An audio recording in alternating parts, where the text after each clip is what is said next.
Bugün 2025 DİM test toplusundan kimyəvi reaksiyanın təsnifatı, istilik effekti bölməsinin ətraflı yazılacağı tələb olunan tapşırıqlarına baxırıq. Birinci sualda butanın yanma reaksiyasının istilik effekti, yanma reaksiyasının istilik effekti dediyinə görə birbaşa olaraq butanın yanma reaksiyasını yazaq, əmsallaşdıraq, görək. Cüt sayda alkan olduğuna görə 2 mola uyğun yazacağım. 8 mol CO2 və 10 mol da su alınır. Deməli 16, 26 oksigen var. Burada 13 olaraq yazırıq. Və yanma reaksiyasının istilik effekti 3300 kilojoldur. Və butanın yanma istiliyini və 825 kilojol istilik alınanda əmələ gələn karbon qazının həcmini normal şəraitdə litrlə ifadə edək. Birincidə yanma istiliyidir. Yanma istiliyini hesablamaq üçün reaksiyan istiliyi effektini yanan maddənin əmsalına bölürük. Yəni 3300-ü bölürük 2-yə. Bu da eləyir 1000, deməli 3000, 2650. 1650 kilojol bölünsün mol. İkinci olaraq əmələ gələn karbon qazı 825 kilojolda. İndi baxıram ki 3300 kilojolda əmələ gələn karbon qazı 8,22,4 litrdir normal şərait üçün və 825-də nə qədər olacaq? İndi bir dənə də bunu hesablayaq. 825-i vururuq 8-ə və 22,4-ə bölürük 3300-ə. Buradan da tapırıq 44,8 litr normal şəraitdə. Bu oldu birinci sualımızın cevabı. Keçdik ikinci sualımıza. 31 qram fosfor artıqlaması ilə götürülmüş oksigenlə yandıqda fosfor üstə gəl oksigen alınacaq P2O5 çünki oksigen artıqlaması iləndir, yəni artıq miqdardadır. 2, 5, burada 4 yazaq. 31 qram yandırılanda 750 kilojol istilik ayrılıb. Bəs 4 vurulsun 31-də nə qədər olacaq? Reaksiyanın istilik effekti ilə Q ilə ifadə edək. Deməli, Q də bərabər olacaq 750 vurulsun 4. 750-ni də 4-ə vuranda bu da elədi 3000. Yəni reaksiyanın istilik effekti oldu 3000. İndi birincidə bizdən zaten bunu istəyirdi. Birinci üçün reaksiyanın istilik effektini hesablayın. İkincidə isə deyir ki, fosfor 5 oksidin əmələ gəlmə istiliyini tapın. Əmələ gəlmə istiliyi üçün də əmələ gələn maddənin əmsalına böləcəyik. Çünki bəsitlərdən əmələ gəlib. Yəni 3000-i bölürəm 2-yə. Bu da eləyir 1500 kilojol bölünsün mol. Keçdik üçüncü sualda. Deməli fosforun yanma reaksiyasını verib. Bir öncə yazdığımız reaksiyadır. Və deyir reaksiya tənliyinə və qrafika əsasən reaksiyanın istilik effektini və fosforun yanma istiliyini hesablayın. Birinci reaksiyanın istilik effektini tapaq. Q-nü. Baxırıq ki 12,4 belə yazaq. 12,4 qram fosfor yananda 301 kilojol istilik ayrılır. Bəs 4 mol fosfor, yəni 124 qram yananda nə qədər olacaq? 3010. Yəni 10 dəfə daha artıq. Bu oldu reaksiyanın istilik effekti, yəni Q. Daha sonra fosforun əmələ gəlmə yanma istiliyi də deyirsə, onda fosforun əmsalı 4 olduğuna görə 3010-u bölürük 4-ə. Görə neçə eləyir? 3010 böl 4. Bu da eləyir 752,5. Bu da olur ikincinin cevabı. Yanma istiliyi dediyinə görə kilojol bölünsün molla da ifadə edirik. Keçdik dördüncü sualımıza. Reaksiyanı verib 2 magnezyum plus CO2 alınıb 2 magnezyum oksit və karbon. Reaksiyanın istilik effektini deyir hesablayın. Məsələn, Q yazıram. Reaksiyanın istilik effekti bərabərdir. Sağ çıxılsın sol. Burada təbii ki, bəsitləri nəzərə almırıq. Magnezyum oksidin əmələ gəlmə istiliyin əmsal 2 olduğuna görə vururam 2-yə. Yəni 601,5-i vururam 2-yə. Və çıxıram karbon qazının əmələ gəlmə istiliyin, yəni 393,5-i. Və görə indi buradan nə alırıq? 601,5-i 2-yə vururam. 1203. Buradan da 393,5 çıxanda alındı. Reaksiyanın istilik effekti 809,5. Bu reaksiyamızın istilik effektidir. Yəni birinci sualın cavabıdır. Və ikincidə deyir A ilə B-ni müəyyənləşdirin. A ilə B nədir? Magnezyumun və karbonun yanma istiliyi. Magnezyumun məsələn yandıranda alındı maqnezium oksid. Düzdürmü? 2 mol, burada 2 mol yazıram. Deməli, indi maqneziumun əmələ gəlmə istiliyi, bəstlərdən əmələ gəldi, 601.5-dir. 2 molun əmələ gəlməsi isə 601.5 vur 2, eləcək reaksiya istiliyi effekti 1203 kJ. Və indi burada maqneziumun əmələ gəlmə yanma istiliyini tapmaq üçün 1203-ü bölürəm 2-yə. Yəni A bərabərdir 1203 bölü 2, bu da edir 601.5 kilojol bölünsün mol. Bu maqneziumun yanma istiliyi və ikinci olaraq B-ni tapsam karbonun yanma istiliyi. Eyni reaksiyanı yazıram. Karbon üstə gəl oksigen alındı tam yanma reaksiyası CO2 və reaksiya 1-in 1-ə nisbətindədir. Ona görə CO2-nin əmələ gəlmə istiliyi 393.5 həm də karbonun yanma istiliyi olacaq. Yəni B də bərabər olur 393,5. Bu da oldu ikincinin cavabı. Keçdik növbəti 5-ci sualımıza. 3,2 qram metan tam yanan zaman 176 kilojol istiliyə ayrılıb. 3,2-yə 176 kilojol istiliyə ayrılıbsa, reaksiyanın istiliyi effekti. Reaksiyada metan 1 mol yandırılır da. Metan plus oksigen alınır CO2 plus su. Yəni reaksiyanın istiliyi effekti 16 qram metana görə hesablanır. Buna da bir Q yazaq. Onda reaksiyanın istiliyi effekti nəyə bərabər olacaq?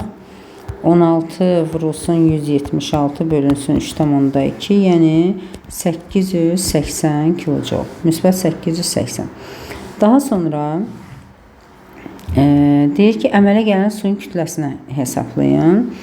176 yəqin kilojol istiliyə ayrılan zaman. 880 kilojol istiliyə ayrılanda 36 qram su əmələ gəlir. Bəs 176-da nə qədər əmələ gələcək? Hər hansı bir x yazıram. Onda 176-nı vururam 36-ya, bölürəm 880-ə. Bu da eləyir 7,2 qram su. Bu da oldu ikincinin cavabı. Keçdik növbəti 6-cı sualda. Deməli, C4H-X-dir. Üzərinə Y mol oksigen əlavə eləmişik. 4 mol CO2, 4 mol da su alınıb. Və reaksiya istiliyi effektində Q-dur. İndi 4 dənə karbon var. Buradan 4 mol CO2 alınıb. Amma hidrogen yoxdur. Yəni 8 dənə hidrogendirsə, onda X də bərabər olmalıdır 8-ə. X-in yerinə yazdıq 8. Sonra deyək ki, reaksiya tənliyinə əsasən, əgər 0,5 Q kilojol istiliyi ayrılanda yanan maddənin kütləsini hesablayın. Deməli, Q kilojolda yanan maddənin kütləsi nə qədərdir? 48 və 8, 56. Düzdürmü? 56. Aha. Və 0,5 Q-də də olacaq təbii ki 28, yəni yarısı qədər. Bu birincinin cavabı. Sonra yanmaya sərf olunan oksigenin normal şəraitdə həcmini ifadə edin. İndi buradan Y-i biz təyin eləyək birinci. Deməli 4 dəfə 8, o da 4.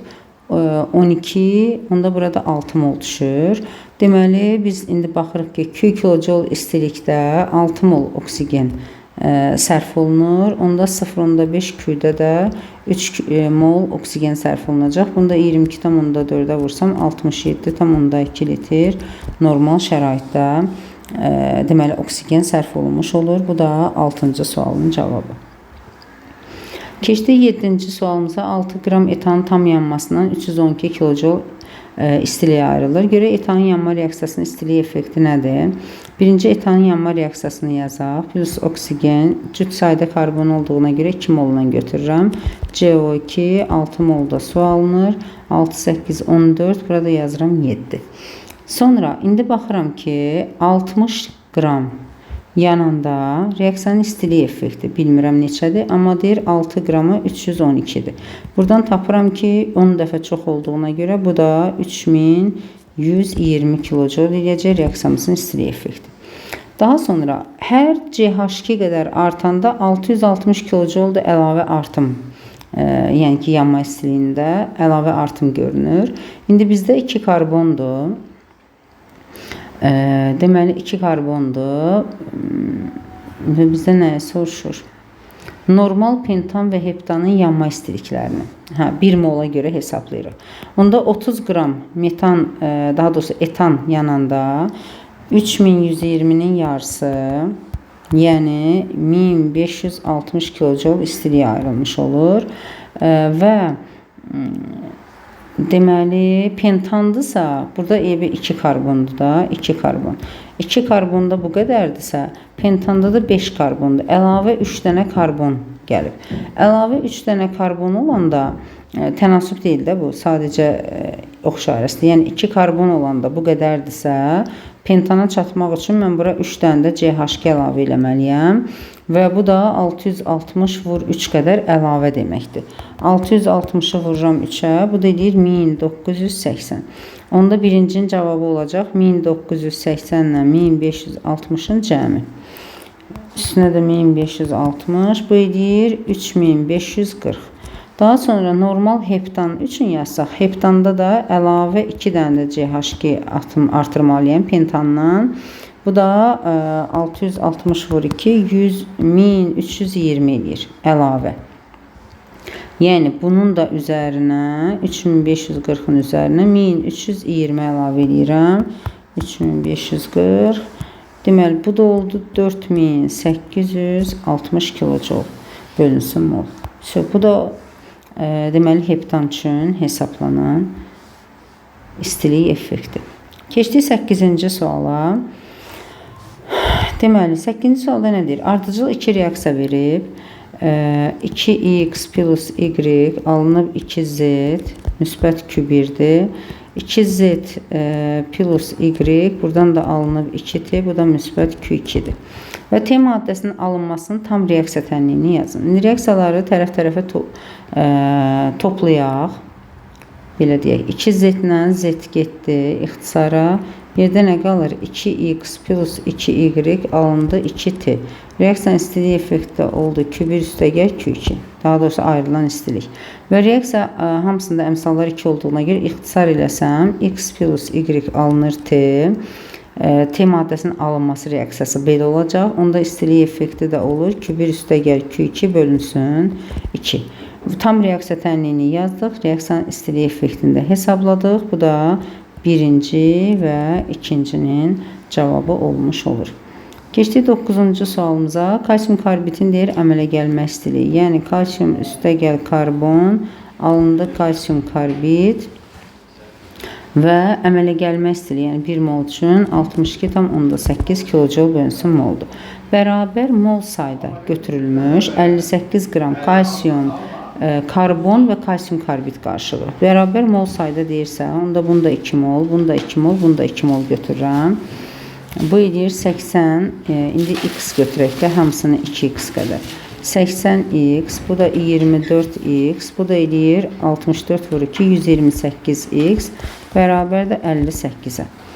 Buradan indi hesablayaq. 80 plus 24 plus 128 edir 232x bərabərdir 58. 58-i də 232-yə böləndə x bərabər olur 0,25-ə. İndi deməli ki, mol miqdarları hamısı 0,25 mol götürülüb. Daha doğrusu 2x götürmüşəm. 0,25 vur 2. Yəni hamısını 0,5 mol götürmüşəm. Bu da 0,5 moldur, bu da 0,5 moldur. Hamısı götürülən miqdar. İndi deyək ki, havasız mühitdə közərdilmə zamanı ayrılan istiliyin miqdarını hesablayın. Burada təbii ki, ayrılan istilik mol miqdarı hansıdır? Karbon. Karbona əsasən hesablanacaq. Əgər 2 mol karbonda 62,8-dirsə, onda 0,5-in hamısı tam sərf olanda 0,5 vurulsun 62,5 bölünsün 2. Bu da edir 15,625. Ayrılan istiliyin miqdarı və ilkin qarşıdakı maddələrin ümumi mol sayı isə 0,5, 0,5, 0,5. Yəni hamısı bir yerdə edir 1,5 mol. Bu da olur mol miqdarlarının ümumi olaraq belə deyək cəmi. Üzr istəyirəm, burada 62,8-dir, 62,5 yazmışam. Ona görə belə böyük rəqəm alınıb yəqin. 62,8-i vuraq 0,5-ə bölə 2-yə, 15,7 olacaq. Burada cüzi bir rəqəmdə səhv getmişdi. Çünki burada 62.8'dir, 62.5 yazmışdım. Deməli, bu oldu birincinin cavabı, bu da oldu ikincinin cavabı. Keçdik növbəti 10-cu suala. Deməli, keçdik növbəti 10-cu sualımıza. Silisium dioksidin H-florla reaksiya tənliyini yazın. Deməli, birinci sual budur. Silisium dioksidin H-florla reaksiya tənliyi alındı. Silisium flor 4 və su. İkinci olaraq bunu əmsallaşdırırıq. Əmsallaşdıranda elə 4 dənə flor var. Bura 4 yazaq, bura 2 yazaq. Əmsallaşma tamamlandı. 1 ilə 2-nin cavabı elə ikisi bir yerdə getdi. Sonra deyir, reaksiya qrafikinə əsasən ayrılan istiliyi hesablayın. Reaksiyanın istiliyi effekti 188'dir. Aha. İndi baxırıq ki, eyni kütlədə götürülüblər. Biri tamamilə sərf olunub, digərindən isə 60 qram artıq qalıb. İndi baxıram bunların sərf olunan kütləsinə. Silisium 2, bu görə 28 üstə gəl 32. Bu da 60 eləyir də deyəsən. 60. 4 molda H-flor 20 vurdur 80. Yəni, mən bunları bərabər kütlədə götürsəm, reaksiya əmsallarına görə 20 qram deməli, silisium 2-dən artıq qalır. Deməli, X maddəsi silisium 2-də artıq qalan eyni kütlədə götürüləndə, bu da H-flor olacaq.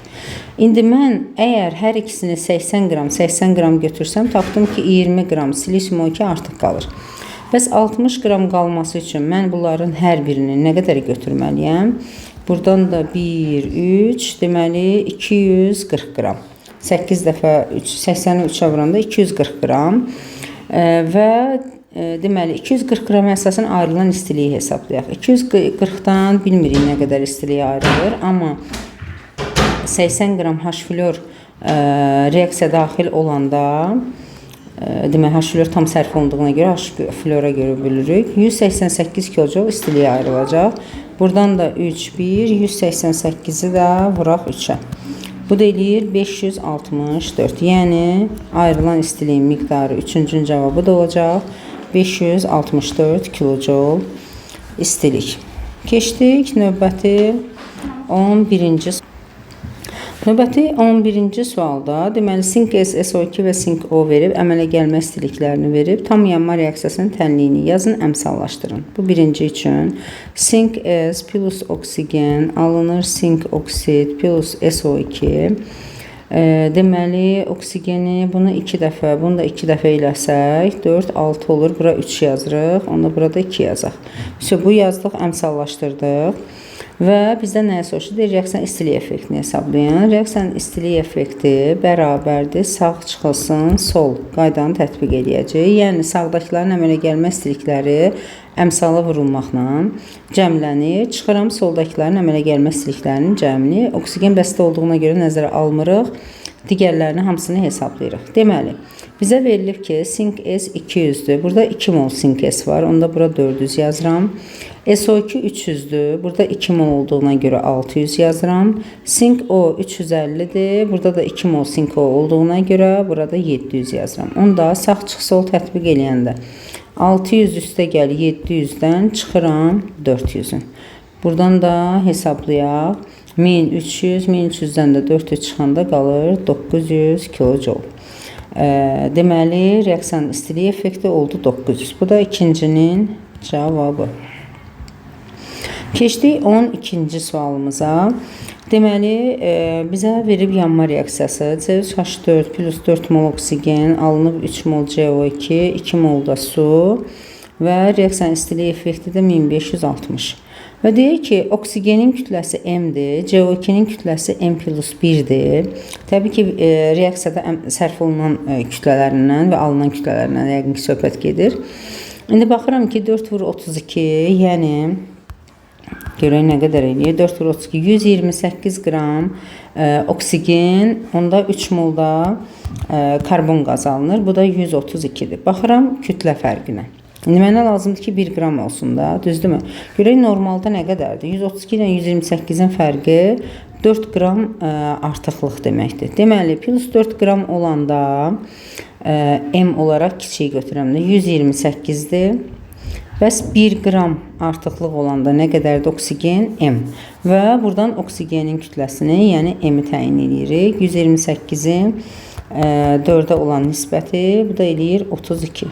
M də bərabər oldu 32-yə. M-in qiymətini tapdıq. Bu birincinin həlli. Daha sonra cədvəldə verilənlərə əsasən propinin yanmasından ayrılan istiliyi hesablayın.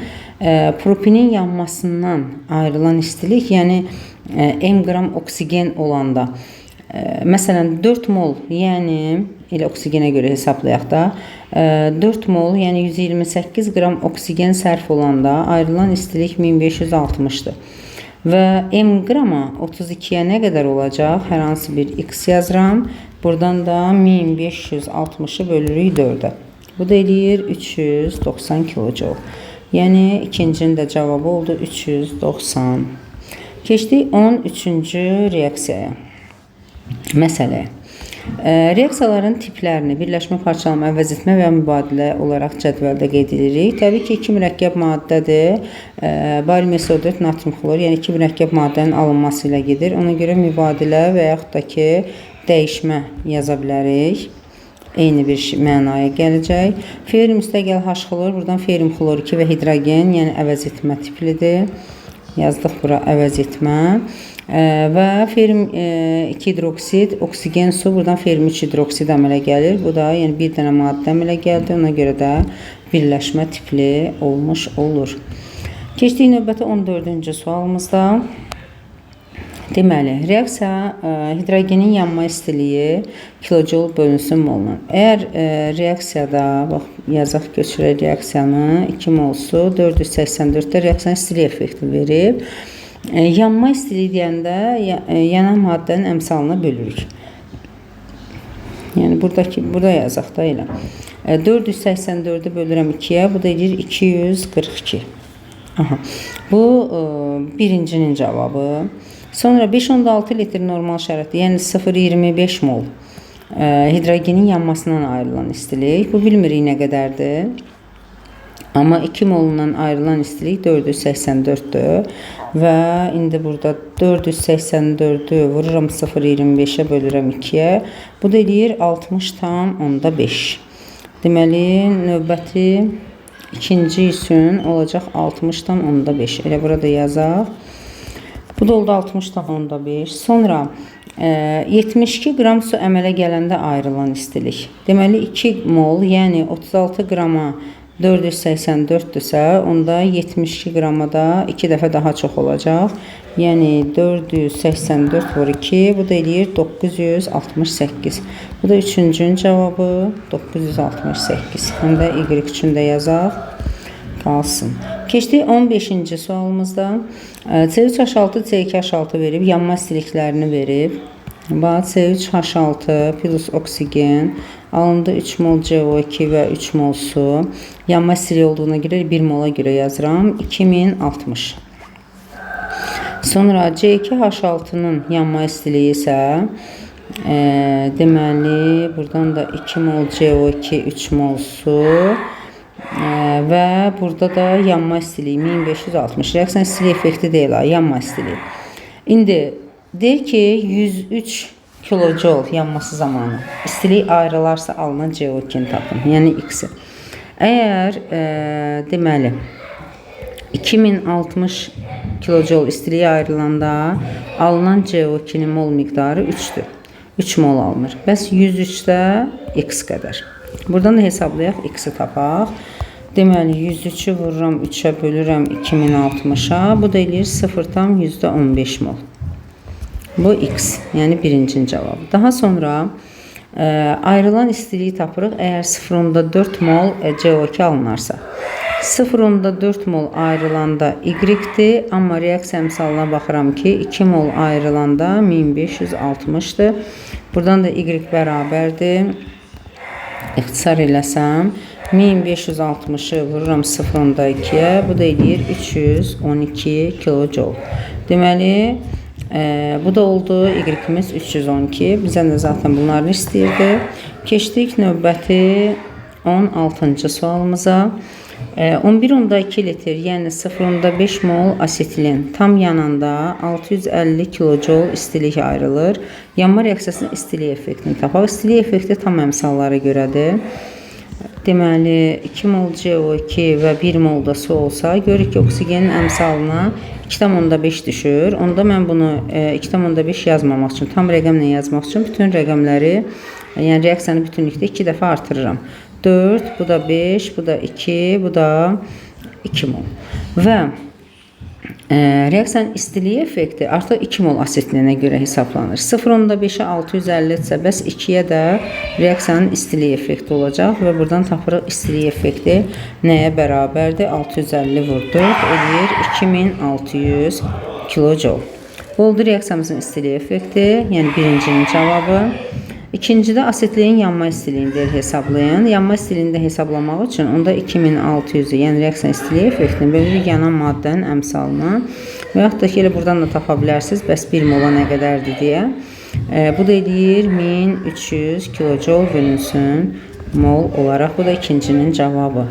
17-ci sualda rabitə enerjilərini verib, deməli reaksiyanı yazsaq tam açıq formada. Üzərinə gəldim hidrogen alındı C2H4 və 45 kJ-da kilokalori istiliyə ayrılıb. Deməli, indi baxırıq, hər birinin istiliklərinin üzərinə yazaq. Məsələn, rabitə enerjisi olaraq bu 200-dür. Karbon, hidrogen 100'dür. Burada da biri var, bu da olsun 100. Hidrogeni verməyib. Zaten bizdən bunu istəyir. Sonra karbon, hidrogen 100 və 100 olaraq. 2 qat rabitənin enerjisi də 150. Və onda reaksiyan istiliyi effekti bərabərdir. Sağ çıxılsın sol. 400, bu da 150 eləyir 550. Çıxıram. Bunlar bir yerdə 400. Çıxıram x. Və buradan indi x hesablayacağım. 550-dən 4'ü çıxanda 150. Buradan da 45'in çıxanda 105. Deməli, bu da oldu hidrogen rabitəsinin enerjisi. Deməli, bu oldu 105, birincinin cavabı və asetilinin hidrogenləşməsi reaksiyasının istilik effektini tapın. Asetilinin deməli, bir dəqiqə, bura 2x yazmalıydım onda, əmsallaşdırmadım axı mən. Yox, burada C2H4 idi, ehtiyac yox idi. Bu reaksiyada isə C2H6 alınıb. Yəni C2H2 plus 2H2 alındı C2H6. Deyir, bu reaksiyanın istilik effektini hesablayın. Bu reaksiyanın istilik effektini hesablamaq üçün mənə lazımdır C2H4'ün C2H6'nın açıq formasında yazılması. Belə yazaq. 1, 2, 3 dənə hidrogen, 1, 2, bu da 3-cü hidrogen. 2 mol hidrogen rabitəmiz var. Bir də asetilin içində ümumi ilə buradan hesablaya bilərik 400. Sonra 105'i 2'yə vuranda bu oldu 210. Burada isə 6 dənə karbon hidrogen var, bu 600 eləyir. Bir dənə də karbon var 85, cəmi yəni olur 685. Onda bu reaksiyanın istilik effektini tapmaq üçün dəyişim, Q bərabərdir, sağ çıx sol. Yəni 685'dən çıxıram 210, çıxıram 400. Görək buradan neçə? Deməli, burada da cavab aldıq 75. Yəni reaksiyanın istilik effekti kilokalorini hesabladıq, 75'ə bərabər oldu. Keçdik 18-ci sualımıza. Kalsiumun tam yanma reaksiyasının istilik effekti. Kalsiumun yanma reaksiyasını yazaq. Kalsium oksid. Tam yanma reaksiyasının istilik effekti 1280'dir. Yanmaya sərf olunan oksigenin həcmi 5,6 olarsa, ayrılan istiliyə baxaq. 5,6-da x-dir, amma 22,4 oksigen sərf olunanda 1280'dir. Buradan da x-i hesablayaq. Deməli, buradan 4, 1, 1280'də bölürəm 4'ə, bu da eləyir 320. Yəni x oldu 320, bu birincinin cavabı. Sonra y-i necə tapırıq? Deyir ki, 640 istiliyə sərf olunan oksigen tutaq ki y-dir. 1280-də isə sərf olunan oksigen 22,4-dür. Və buradan tapırıq 2, 1, y-də bərabər olacaq 11,2. Bu da oldu ikincimizin cavabı. Keçdik növbəti 19-cu sualımıza. Deməli, 3 reaksiya verib və pexloric və pexlor5-in əmələ gəlmə istiliyini tapın. Pexloricin əmələ gəlmə istiliyini təbii ki tapa bilirik, çünki bəsitlərdən əmələ gəlib və əmələ gələn maddənin əmsalına bölürəm. Yəni 560-ı bölürəm 2-yə, bu da edir 280 kilojol bölünsün mol. Bu birinci üçün. İkincidə isə pexlor5-in əmələ gəlmə istiliyini tapmaq üçün Hess qanunu tətbiq edirəm. Pexlor üçün əmələ gəlmə istiliyi 280-dir. Bəsitdir, saymıram. Buna da bir x yazıram. Onda reaksiyanın istilik effekti bərabərdir. Sağ çıxılsın sol. Və buradan da x nəyə bərabər olacaq? 280 ilə 87-nin cəminə. Bu da edir 367 kilojol bölünsün mol. Təbii ki, əmələ gəlmə istiliyidirsə kilojol bölünsün mol. Bu da həm reaksiyan istiliyi effekti, həm də pexlor5-in əmələ gəlmə istiliyi olmuş olur. Keçdik növbəti 20-ci. Bir dəqiqə, 20-ci sual. 21-ci sualı da buradan baxaq, 20-ci suala daha doğrusu. Deməli, 4,8 qram ekvivalentli metaldır. Yanında 122 kilojol istiliyə ayrılır. Ekvivalentli metaldırsa, məsəl üçün kalsium kimdə hər hansı bir X metalı oksigende yandırıram, XO şəklində oksid alınır, əmsallaşdırıram. 4,8 qram yanında 122 kilojol istiliyə ayrılırsa, 2X-dən də ayrılan istilik deməli olacaq 610/2. Çünki oksidin əmələ gəlmə istiliyi 610-dursa, burada 2 mol oksid əmələ gəlir. O da 1220 eləyəcək. Yəni reaksiyan istiliyi effekti olur 1220. Və buradan tapıram ki 2x nəyə bərabərdir? 10, bu da 1 eləyir 48, x də olacaq 24. Və bizə deyir x-in nisbatın kütləsini tapın. Bu birincinin cavabı. Sərf olunan oksigenin mol miqdarını tapın. Yəqin ki 4,8-ə əsasən 48 qrama sərf olunan oksigenin mol miqdarı 1 moldursa, 4,8 qrama da olacaq 0,1 mol. Bir dəqiqə, 2, 1, 610 əmələ gəlməsidir. 4,8 qram ekvivalentli metal yanıb. Deməli 4,8-ə 1220-dir və 1 mol da oksigen sərf olunur. 4,8-ə də 0,1 mol oksigen sərf olunur. Keçdik növbəti sualımıza. 21-ci sualda metanın oksigendə yanma reaksiyasını verib. Reaksiyanın istilik effekti 880-dir.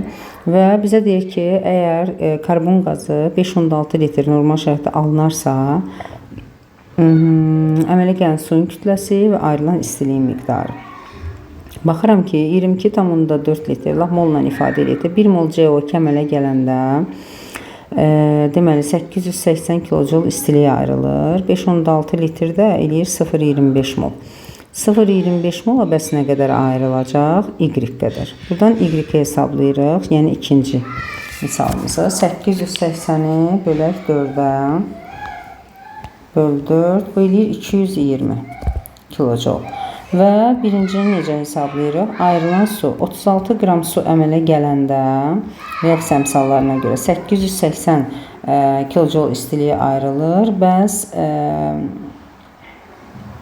suyun kütləsi x olarsa, ayrılan istilik nə qədər olacaq?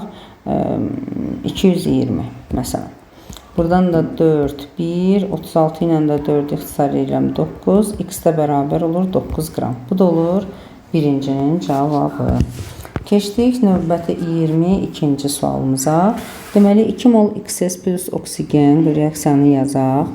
2XS plus 3 mol oksigen alındı 2XO plus 2 mol SO2.